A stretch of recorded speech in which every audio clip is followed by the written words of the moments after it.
Scaling your law firm doesn't have to be difficult.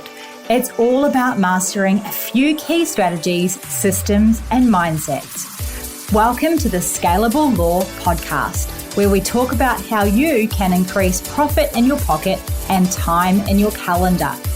My name is Carolee Fontanelli, and I have successfully scaled my firm so that it doesn't solely rely on me. Now I love teaching other law firm owners how to do the same. Let's transform your business starting now.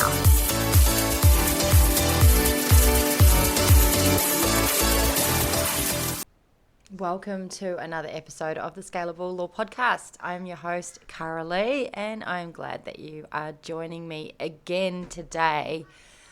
Well, last week's episode was a great episode. I had lots of people responding to me and asking me lots of questions about the sale of my law firm.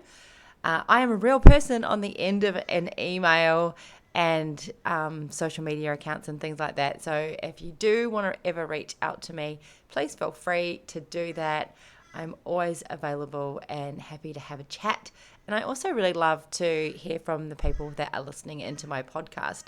It's really weird running a podcast because you can see that people are watching it, but you can't see, or listening to it, but you can't actually see who those people are. And when you see hundreds and hundreds of people every week downloading your podcasts, it's really intriguing as to who they are, where they're from. There are people from all over the world listening. So no matter where you're tuning in from, it's great to have you here. So today we're talking about why revenue goes up in your law practice, but your freedom has gone down. This is a crazy phenomenon, and it happened to me as well. There is a moment that most law firm owners experience this, and it's somewhere between $500,000 and $1.5 million in revenue. This is a really tough spot, and it's also a sticky spot where you can stay stuck for a really long time. You look at your numbers and the numbers look really good, and it's really exciting because the business has grown. More clients, more fees coming in, and the firm is growing. But then you look at your life and something doesn't add up because you're working longer hours than you were 2 or 3 years ago. You're more stressed than you've ever been, and you're thinking about the business at 11 p.m. at night and 6 a.m. on the weekends. It's not a fun spot to be in. You can't fully switch off, and you feel responsible for everything. The law firm feels really, really heavy. Every decision, every staff issue, and every difficult client falls back on you. I know exactly what this is like because I was running my law firm, and this is exactly how it felt to me. It felt really, really heavy, and it was super stressful. The revenue had gone up, but the freedom had gone down. It had gone in the other direction. And what happened then is that I was so stressed that if something happened to me or that I couldn't perform for some reason, that everything would fall apart, and I was responsible for a lot of people at that point. It completely stressed me out. I had very high insurances to cover if anything ever happened to me. There was no one that I could really rely on that could take over the firm if something happened. And so it felt really, really heavy and hard. Nobody warns you that this is going to happen. That's why today I am going to talk about why this happens, because it's not random and it's not personal failure. It's not something that you're doing. There's a very specific reason that growth creates more pressure instead of less.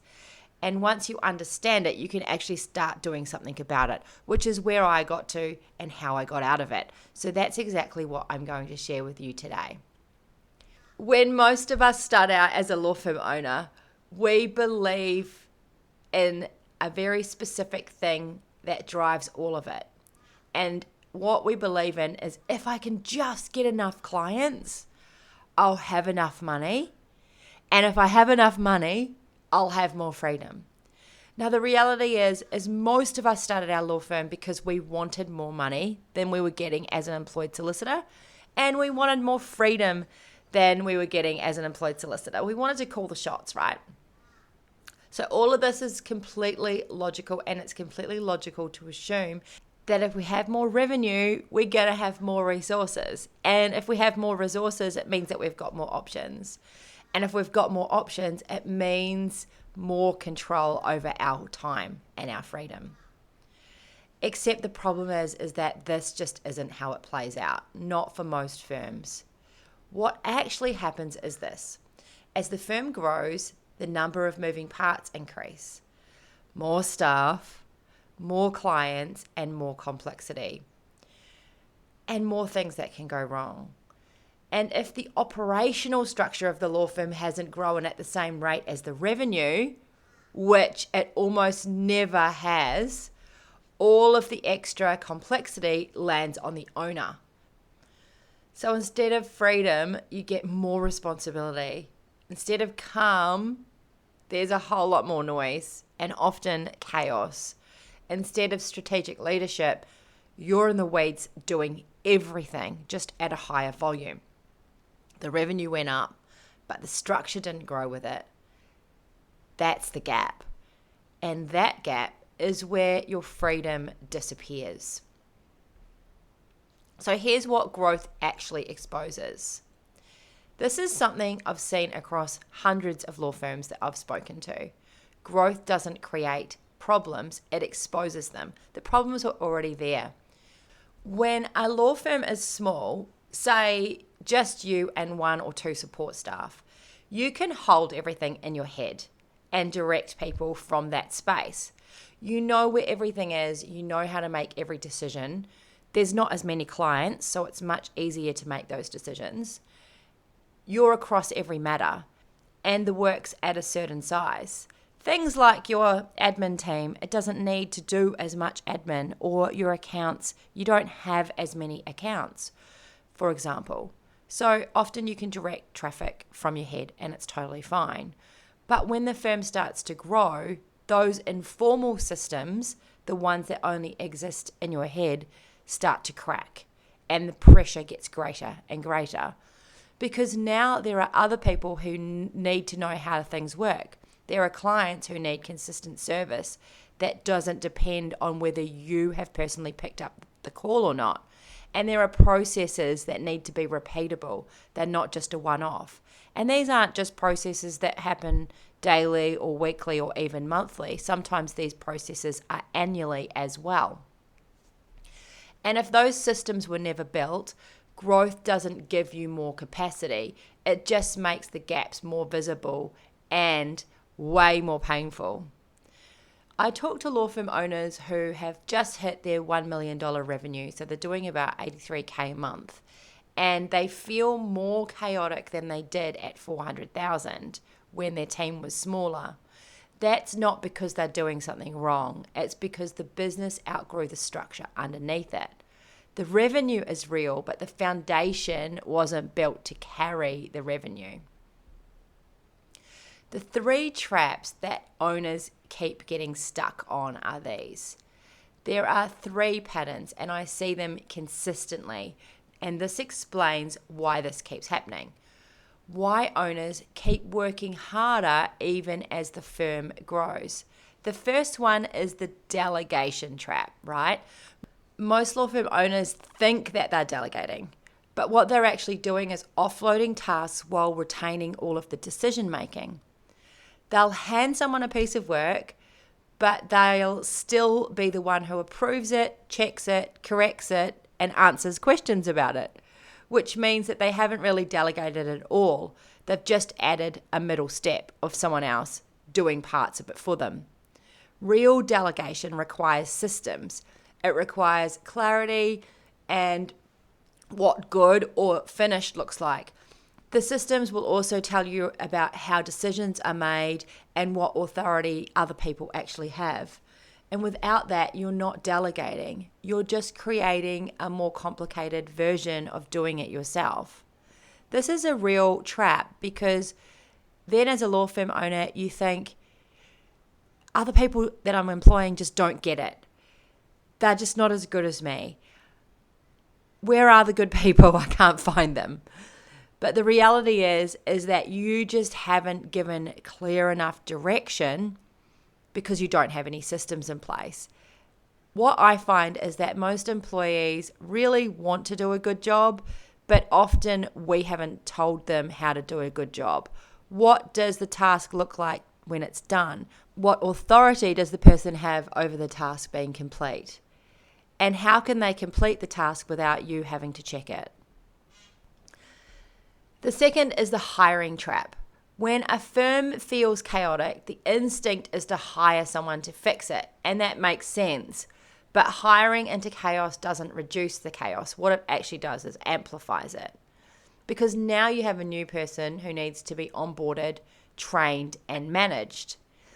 And if there are no clear systems or processes to onboard them, that responsibility falls entirely on you, which means hiring didn't create more capacity. It's created more to manage. And if you're already really under the pump, this can feel hectic, and it really does amplify it. I've seen law firm owners who hire a practice manager to take things off their plate, and they end up spending more time managing the practice manager than they did managing the task themselves. Not because it's the wrong person, but because they were hired into a structure that wasn't ready for them.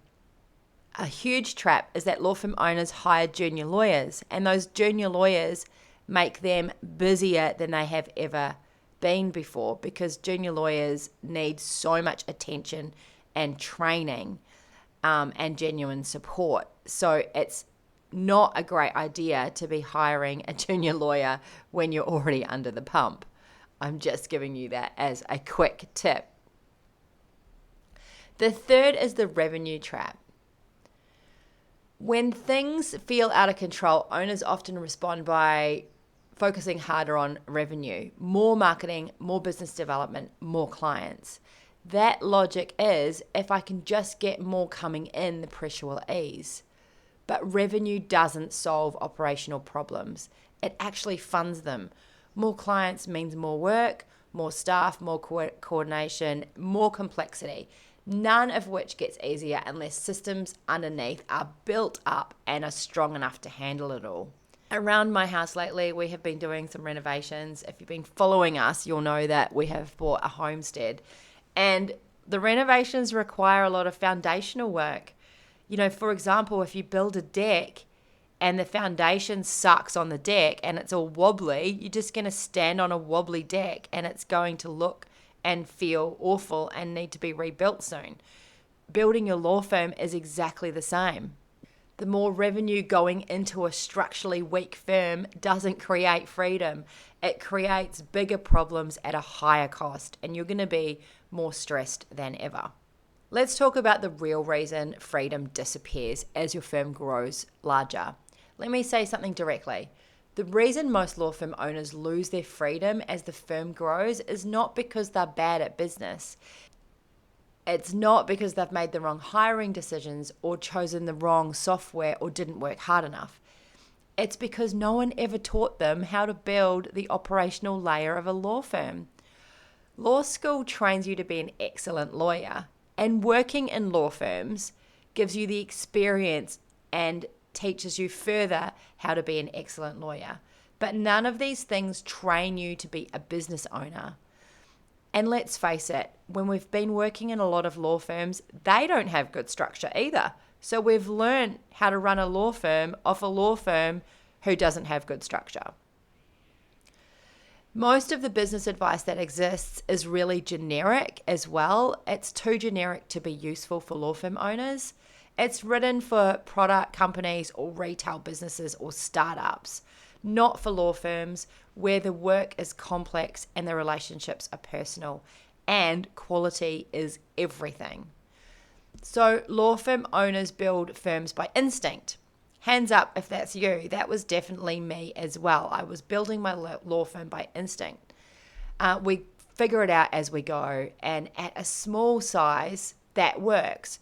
But when you start getting to 700,000, a million, and 2 million, instinct isn't enough anymore. The business needs structure, it needs systems, and it needs a leadership layer that isn't just the owner doing everything faster.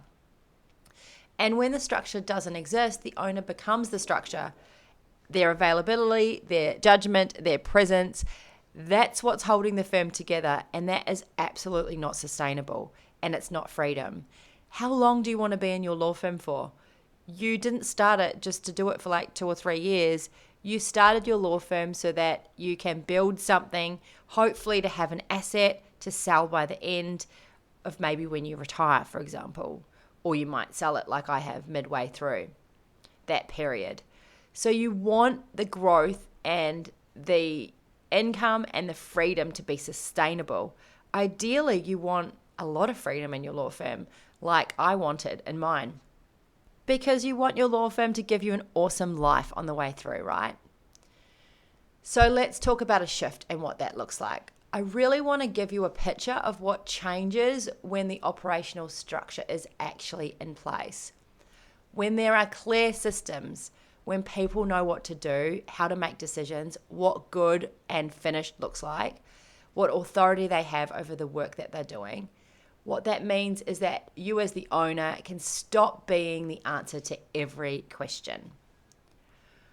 When there are consistent processes for onboarding clients, managing files, for communicating with staff, for everything to do with how you run all of your different roles in your law firm, the firm will deliver consistent results without you as the law firm owner being personally involved in every step.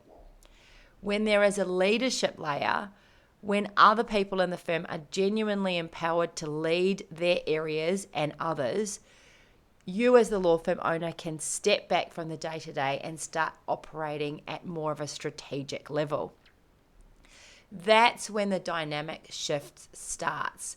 That's when you can take a week or a month off and the firm doesn't slow down. In fact, when I used to go away, it was awesome.